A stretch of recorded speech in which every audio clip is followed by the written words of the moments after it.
인물이 내가 되고 내가 인물이 되는 인물화 작업에 대해서 오늘 탐구를 해볼 생각입니다.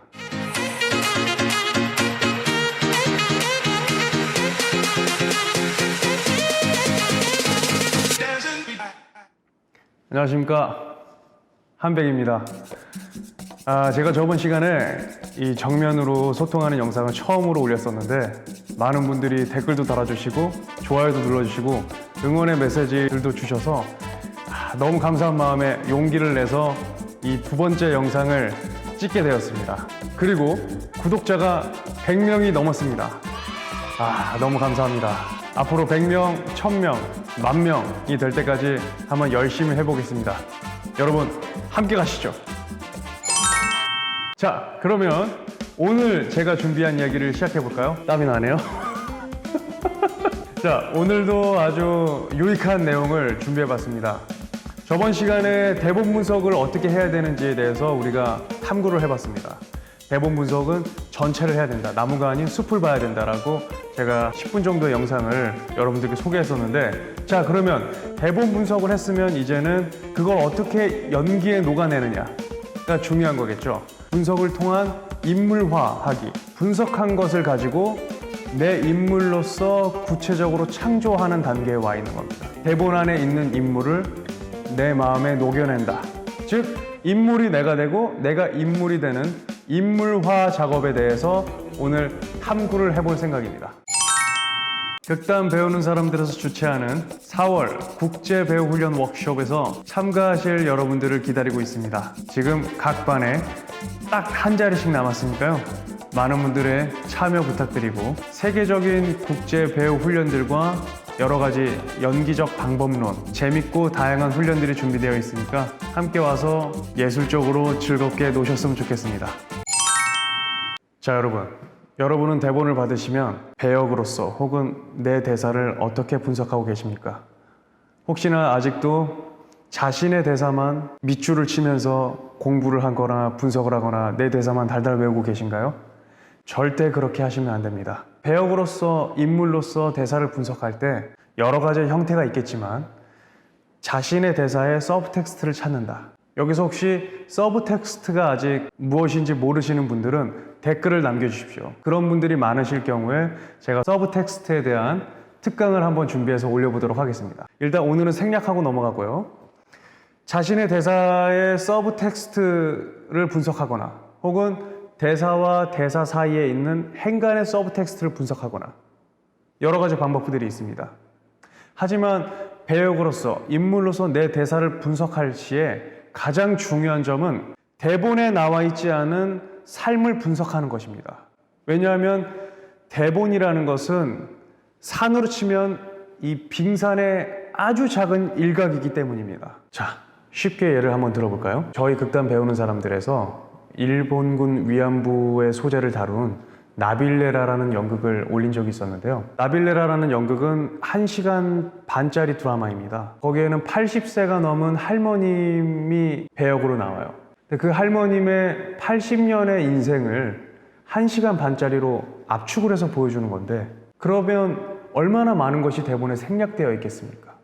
이런 측면에서 봤을 때 대본이라는 것은 정말 빙산의 일각이라는 거죠. 80년의 생을 1시간으로 압축했을 때 대본 밖에 있는 삶을 우리가 분석하고 파악할 수 있어야 아주 작은 순간인 그 대사들을 분석할 수 있는 거죠. 자, 조금 더 쉽게, 조금 더 가까이 예를 들어 봅시다. 내 가족과 싸우는 장면을 대본으로 쓴다고 생각을 해봅시다. 혹은 내 친구와 싸우는 장면을 대본으로 쓴다고 가정을 해봅시다. 그러면 내가 가족과 싸우게 되는 그 장면이 탄생하기까지는 내가 살아온 삶이 포함되어 있고 나와 가족의 관계가 포함되어 있고 혹은 내가 겪었던 사건들, 내가 가족과 함께 겪었던 사건들, 이 모든 시간들이 합쳐져서 가족과 싸우게 되는 것이겠죠.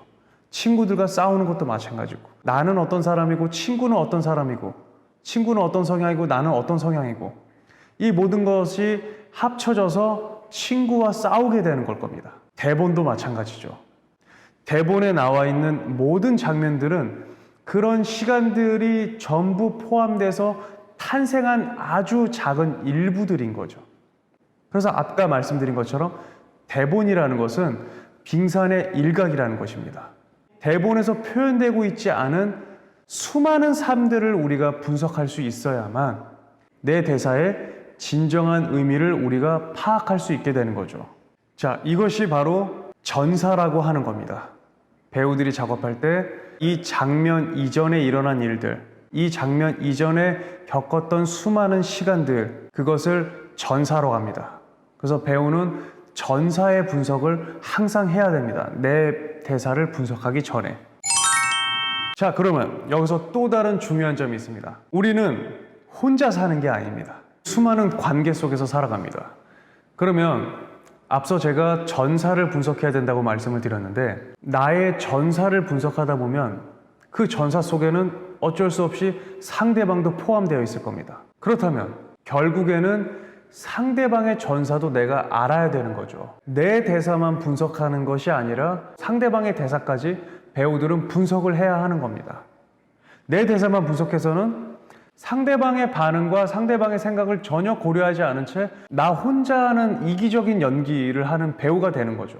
정말 중요한 것은 내 대사뿐만 아니라 혹은 내 대사보다 상대방의 대사를 훨씬 더 분석하고 상대방의 대사의 의미, 상대방의 대사의 전사, 그 모든 것을 내가 알아야 합니다. 그래서 대본 안에서 나와 계속 만나게 되는 그 중요한 관계에 놓여진 상대 배우와는 끊임없이 대화하고 전사가 어떤지, 지금 이 사람이 하는 대사의 의미가 무엇인지 여러 가지 방면으로 끊임없이 대화를 해야 됩니다. 그래서 연기는 결국에 절대 혼자 할 수가 없는 겁니다. 연기는 절대 혼자 하는 게 아닙니다. 연기라는 것은 끊임없이 소통하고 상대를 배려하고 상대방의 의미를 알아차리고 교감하는 작업입니다.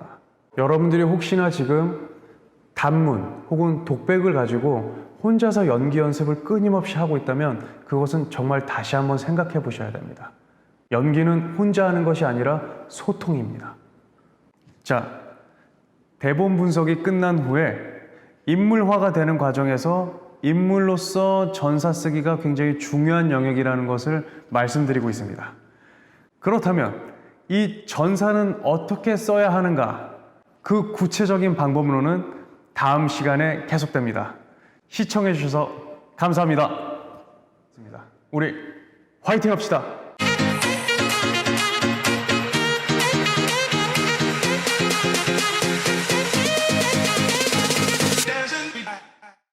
자, 지금은 우리 극단 배우는 사람들, 단원 배우분들이 훈련이 끝난 후에 전부 집에 가고 저 혼자 남아서 이렇게 영상을 준비하고 있습니다. 자, 간단하게 저희 연습실을 잠시 한번 보여드리도록 하겠습니다.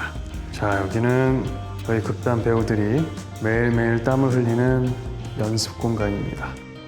저희 극단이 그간 올려온 포스터들을 이렇게 그간 받았던 작은 상장들, 나빌레라 수익금 전액을 나눔의 집에 기부했던 기부증과 저희 극단 배우들의 사진들이 걸려 있고요. 여기 제가 있습니다.